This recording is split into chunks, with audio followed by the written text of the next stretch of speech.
Assalamualaikum warahmatullahi wabarakatuh. Saudara-saudaraku sebangsa dan setanah air, marilah kita membuka mata, membuka hati dan pikiran secara jernih, melihat bagaimana secara sistematis klan Ba'alawi dengan perannya masing-masing mereka melakukan sebuah tindakan-tindakan yang kami katakan belum move on, bahwa Indonesia ini sudah merdeka. Mereka masih merasa sebagai klan yang memiliki prioritas seperti masih pada zaman penjajahan Belanda.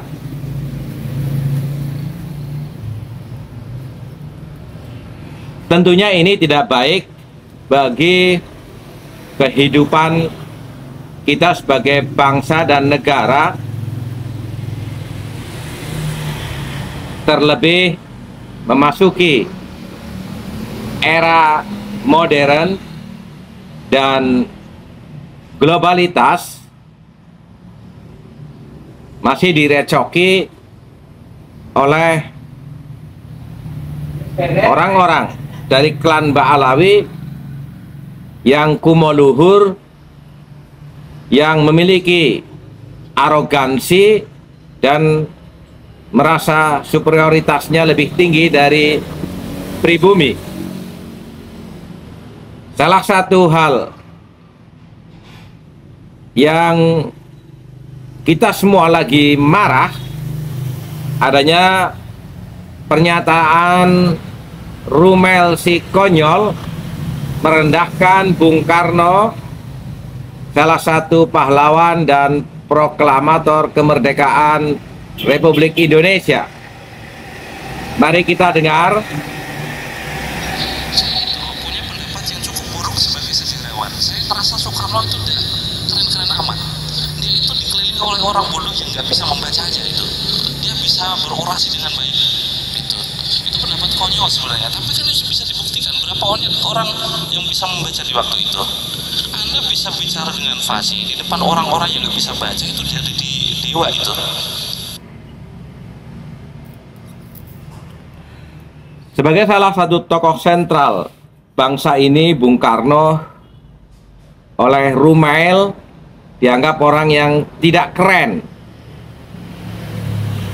Mungkin apa yang diambil secara politik oleh Bung Karno dengan mendeklirkan kemerdekaan Indonesia, memproklamirkan kemerdekaan Indonesia, itu menjadi sebuah bencana tersendiri bagi klan Ba'alawi yang pada saat itu menjadi antek Belanda.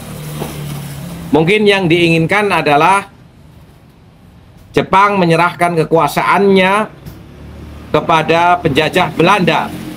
Namun kecerdasan bangsa Indonesia memproklamirkan dirinya sebagai sebuah bangsa yang merdeka,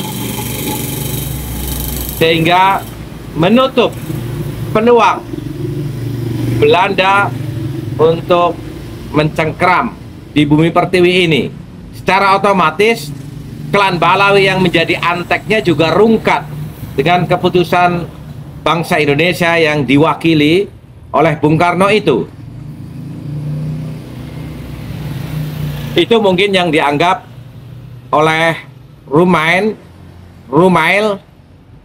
sebagai orang yang nggak keren. Ya karena nasib dia sekarang tidak seperti kalau Belanda masih menjajah Indonesia. Yang kedua, tentang klaim bahwa di sekeliling Bung Karno itu orang-orang bodoh. Ini menafikan seluruh pahlawan, menafikan seluruh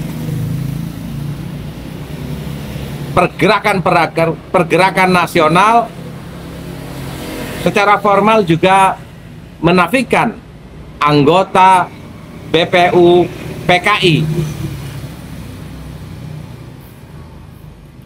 Karena rumusan-rumusan kemerdekaan itu juga jauh sudah dibicarakan secara bersama-sama, termasuk oleh Bung Karno dan kawan-kawannya. Ini menjadi sebuah penghinaan bagi bangsa ini bahwa kita dianggap memiliki pemimpin-pemimpin yang bodoh.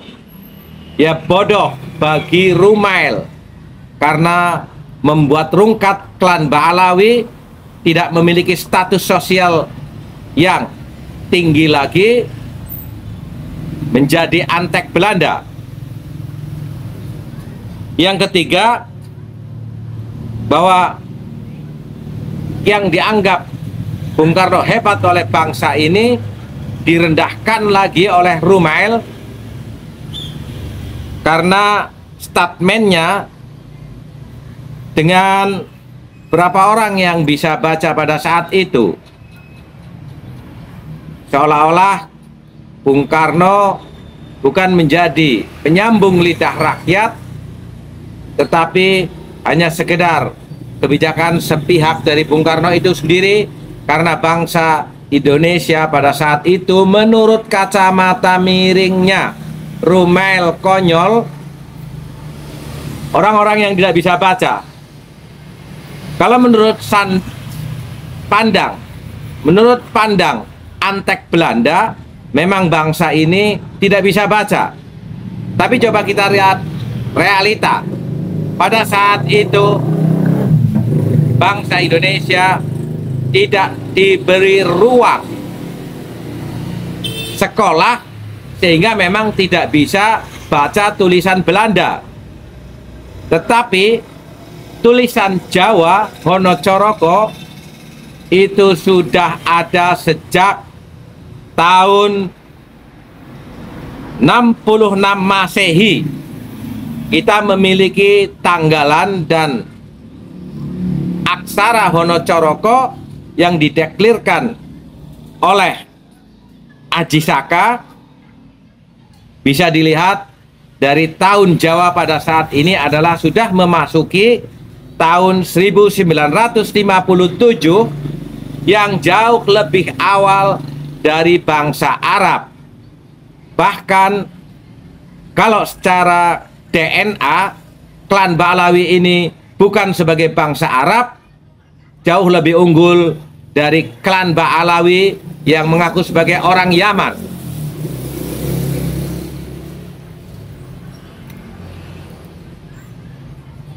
Selanjutnya, masyarakat kita pada saat itu juga melalui bimbingan para kiai, mereka sudah bisa baca tulis Arab Pegon, tulisan Arab yang dikodifikasi, yang dikolaborasikan menjadi bahasa Jawa, dan itulah kecerdasan masyarakat kita di dalam menyikapi sebuah keadaan penjajahan Belanda.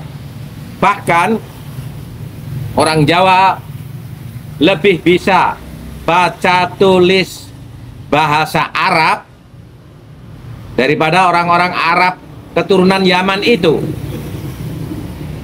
Bisa kita buktikan berapa banyak kitab-kitab yang terlahir dari orang-orang Jawa bertuliskan Arab yang sangat monumental. Salah satunya adalah karya Syekh Imam Nawawi Al-Bantani Al-Jawi yang menafsirkan Al-Quran, dan pada hari ini kitab beliau ini menjadi rujukan seluruh fakultas agama dan seluruh fakultas di dunia ini. Mana karya klan Ba'alawi yang bisa melampaui kehebatan karya orang Jawa di dalam keilmuan keagamaan, khususnya Al-Quran.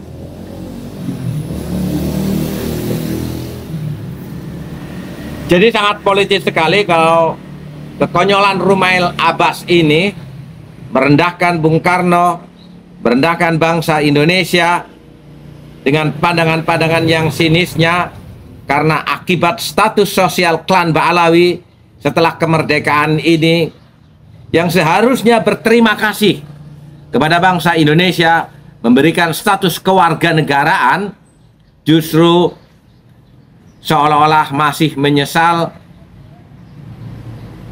seolah-olah masih menuntut seperti pada saat mereka menjadi antek-antek Belanda. Bersiaplah, wahai bangsaku, untuk kita secara mandiri melihat jati diri kita sendiri dengan nilai-nilai yang ada, dengan meluruskan sejarah yang kita miliki, tidak terkotori oleh sejarah yang dibuat oleh Belanda dan antek-anteknya. Wal afu minkum. Wassalamualaikum warahmatullahi wabarakatuh.